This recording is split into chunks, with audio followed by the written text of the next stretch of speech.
Tobba, infermiera, radioloġisti, il-professjonisti li jaħdmu fil-laboratorji, l-anestesisti, il-carers, is-sewwieqa tal-ambulanzi, il-porters, is-securities u l-professjonisti kollha li jaħdmu fl-isptarijiet kollha qed iqattaw ġranet twal fis-swali biex flimkien jiġġieldu bl-aqwa mod din il-kriżi tal-coronavirus.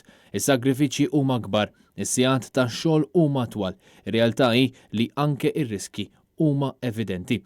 Iżda fil-waqt li l-maġġoranza tal-Maltin u l-Awċejn huma rikonoxximenti għal dan il-ġest erojku li qed iwettqu l-ħaddiema tas-saħħa f'dan il-mument ta' sfida għal oħrajn bħal donnu xejn mhu xejn. Ix-xeni li rajna tul il-jum tal-ħadd anqlu rabja, n-nies igawdu l-ġurnata bħal donnu kien jum normali tar-rebbija, kienu bosta dawk li wrew ir-rabja tagħhom permezz ta' post fuq il-midja soċjali wara li lemħu nies miġburin flimkien, barranin jiklu barra u jgawdu x-xemx, anzjani li xorta ħarġu, familji li xorta ħarġu bit-tfal. F'postijiet bħax xemxija għajn tuffiħa witilajn u f'taslima u kol deru ammonti ta' nies barra, ammonti inqas minn dak li normali naraw matul il-ġurnata tal-ħadd, iżda żgur mhux l-ammonti li suppost naraw meta l-awtoritajiet qed jisqu biex dak li jkun joħroġ biss għal bżonn waqt li jżomm distanza ta' mill-inqas 2 metri minn kulħadd.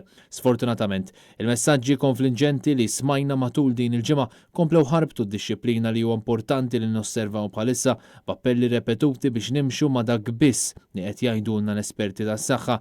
Il-miżuri mħabbra mill-awtoritajiet tas-saħħa din il-ġimgħa ħolqu wkoll konfużjoni sħiħa fejn jidħol il-lif tal-kwarantina b'diversi imprenditturi ma jafux eżatt kif se jkun qed jitħallas dan il-lif fil-waqt li ħafna ħaddiema għadhom fil-għama.